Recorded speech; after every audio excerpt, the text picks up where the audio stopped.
সবাইকে স্বাগতম আমার ইউটিউব চ্যানেল এবং ফেসবুক পেজে। আবারও চলে আসছি একটি ব্লগ নিয়ে। আজকে আমরা আসছি হলো সিলেটের সুনামগঞ্জে 3টি স্পট এখানে আছে। আমার 3টা স্পটের ভিতরে নীলাদ্রি লেক আমি ঘুরে আসছি। এর আগে আমি যতবার 2বার আসছি তখন আমি বাইক নিয়ে আসিনি, এই প্রথম আমি বাইক নিয়ে আসছি।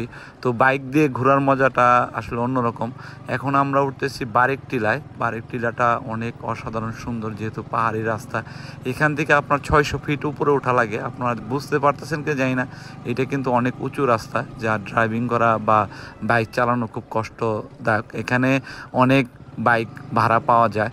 আমরা নিজস্ব বাইক নিয়ে আসছি, কারণ হলো আরও ঘুরতে চাই। প্রচুর পরিমাণে এখানে স্পট আছে ঘোরার জন্য, তার জন্যে আমরা বাইক নিয়ে আসছি। আমরা আসছি 3 বাইক নিয়ে এখানে ট্যুরে আসছি। আমরা শিমুল বাগান, নীলাদ্রি লেক, তারপরে হলো বারেক টিলা, এগুলো ঘুরবো।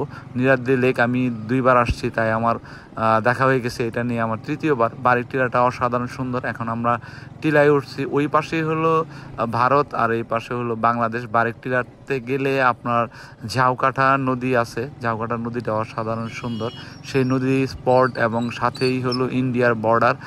আর অসাধারণ সুন্দর, প্রায় 600 থেকে 700 ফিট উপরে আমরা এখন আছি, যা দেখতে আপনার অসাধারণ প্রাকৃতিক সৌন্দর্যে ভরপুর। এটা বাংলাদেশ লোল্যান্ড, যা আসলে অসাধারণ সুন্দর। এখান থেকে আমরা সামনে যে নদীটা দেখতেছি, আমি এখানে বাইক রাখবো, কারণ এখানে আমার অলরেডি 3বার আসা হয়েছে, তাই আমার কাছে সব পরিচিত মনে হচ্ছে। আর যারা আমার সাথে আসছে তারা এটা প্রথম আপনার নীলাদ্রি লেক, শিমুল বাগান এবং বারেক টিলা তারা ট্যুর দিবে। আমরা এখন সেকেন্ড স্পটটাতে ঘুরতেছি, বারেক টিলা।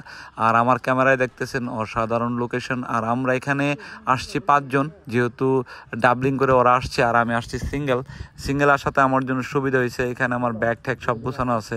আমাদের গন্তব্য হলো আরও সারা সিলেট ঘোরার জন্য ইচ্ছা আছে। পুরো সিলেটটা আমরা ঘুরবো বাইকে। তো অসাধারণ সুন্দর, আসলে বাইক দিয়ে ঘুরলে আপনি চাইলে অনেক কিছু আপনি উপভোগ করতে পারেন, যা অসাধারণ। এখানে অনেক পর্যটক আসে, এই টাইমে অনেক পর্যটক এখানে বেড়াতে আসে, কারণ হলো ভাল লাগে দেখতে, সুন্দর লাগে। একটু বৃষ্টি হলে আরও সবুজ এবং সুন্দর লাগতো, যেহেতু আমরা একদম ফার্স্ট টাইমে আসছি। তো ভালোই লাগতেছে। এখানে ওরা যার মতো ছবি তুলতেছে, তো অসাধারণ সুন্দর মানে দেখতে। আর ওই পাশে যে দেখা যাচ্ছে কুয়াশায় ঢাকা, সেটা হচ্ছে আপনার ইন্ডিয়ার সাথে, যদিও বাংলাদেশের সম্পর্ক বর্তমানে ভালো যাচ্ছে না। এখানে বাংলাদেশের থেকে একটু সামান্য দূরে চোখের যে দেখা যাচ্ছে, সেখানে ইন্ডিয়ার বর্ডার আছে, কারণ বর্ডারের কাছে আমরা যাইনি, যেহেতু এখন পরিস্থিতি এরকম একটা ভালো না, তাই এড়িয়ে চলার চেষ্টা করছি। কারণ হলো এখানে আমার 2বার আসা হয়েছে। আমি ইন্ডিয়ার পিলারও দেখাইছি, বাংলাদেশের পিলার এবং ইন্ডিয়ার পিলার। এখানে অনেকে আসছে এখানে ঘোরা, তারপরে এখানে ঘোরা যায়। আর এখানে অসাধারণ সুন্দর প্রাকৃতিক সৌন্দর্য ভরপুর। আর ঝাউকাঠা নদী এখানে দেখতেছেন অনেক পানি, এতটা স্বচ্ছ যা বলার মতো না। এখানে পাহাড় থেকে আপনার ঝর্ণায় পানিটা আসে ইন্ডিয়া থেকে। এখানে কয়লা এবং কি পাথর পাওয়া যায়। এখানে হাজারো নৌকা এখান থেকে কয়লা পাথর তুলতেছে। আর এখানে ঘোড়া পাওয়া যায়, ঘোরার জন্য, মানে এখানে আপনি সাওয়ারি করার জন্য পাবেন যতটুকু ঘোরা যায়। কারণ অনেকে যারা বাইক নিয়ে না আসেন, যারা এখানে হেঁটে আসেন, বা অনেকেই এখানে বাইক পাওয়া যায়, তারা বাইক নিয়ে আসেন। আসার পরে তারা ঘুরে দেখে, যেহেতু আমরা বাইক নিয়ে আসছি সেহেতু আমাদের জন্য একটু সুবিধা।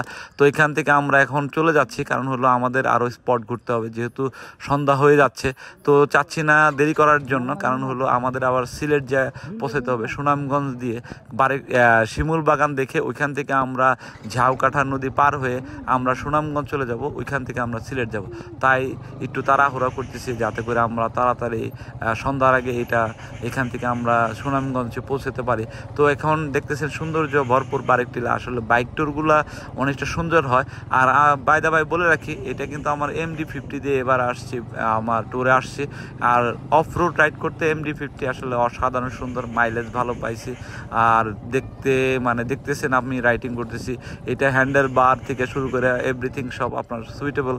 আর অনেক জার্নি করলেও তো ভালোই লাগছে এই জার্নিটা। আর বিশেষ করে বাইকের জন্য অনেকটা স্বাচ্ছন্দ্য বোধ করছি, কারণ পাহাড় উঠতে এবং নামতে অনেকটা ভালো সার্ভিস পাইছি। তো এখন আমরা পাহাড়ের টিলাটা দেখার পরে এখান থেকে নেমে যাচ্ছি। আর এখানে আমি একটু দাঁড়াইছি, কারণ হলো ওরা যেহেতু রাস্তা চিনে না, যেহেতু ফার্স্ট টাইম আসছে, যেহেতু আমি এটা নিয়ে তৃতীয়বার হয়েছে, তার জন্য দাঁড়ায় আছি যাতে করে ওরা তাড়াতাড়ি আসে। আর আসার পরে আমরা নিচে নামবো, তখন দেখতে পারবেন যে আমরা প্রায় 6 থেকে 700 ফিট নিচে নামতেছি। এখানে যদি একটু স্লিপ কাটে বা হয়, তাহলে সেক্ষেত্রে আপনার অনিবার্য একটা দুর্ঘটনার সম্মুখীন হতে হবে। তাই এখানে বাইক রাইড খুব সাবধান। এখানে ছোট ছোট বা বড় বড় অনেক পাথর আছে, আপনারা দেখতেছেন ভিডিওতে। সেই পাথরগুলোতে যদি বাইক স্লিপ কাটে সেক্ষেত্রে আমাদের অনেক ঝামেলা হবে। তো এখানে সৌন্দর্য ভরপুর, আপনারা চাইলে এখানে ফ্যামিলি নিয়ে আসতে পারেন।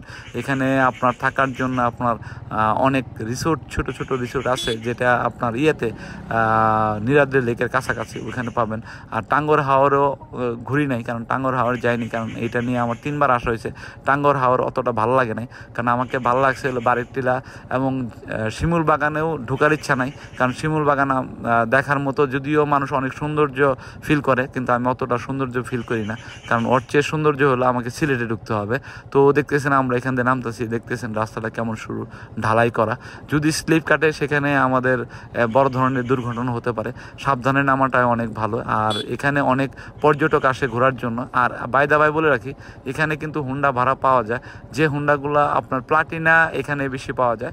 আপনার 99% বলা যায় প্লাটিনা হুন্ডা, কারণ এখানে এই যে যতগুলো দেখতেছেন হুন্ডা দাঁড়িয়ে আছে, সেগুলো হলো পর্যটকদের ঘোরার জন্য হুন্ডা, এখানে ভাড়ায় পাওয়া যায়। এই ভাড়া পাওয়া যাওয়ার কারণে আসলে অনেকটা সুবিধা হয়, কারণ হলো যারা বাইক নিয়ে না আসে, যারা বাই রুটে আসে, সেখানে বাইকগুলো পাওয়া যায়। বাইক নিয়ে তারা চাইলে অনেক কিছু ঘুরে দেখতে পারে।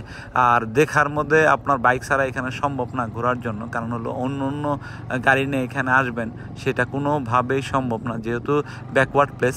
তো আসলে অনেক সৌন্দর্য দেখলাম আমরা ঘুরে ঘুরে। তো অসাধারণ সুন্দর সিলেট, আরও আমরা সিলেটে যাব, অনেক ব্লগ আমাদের আসতেছে।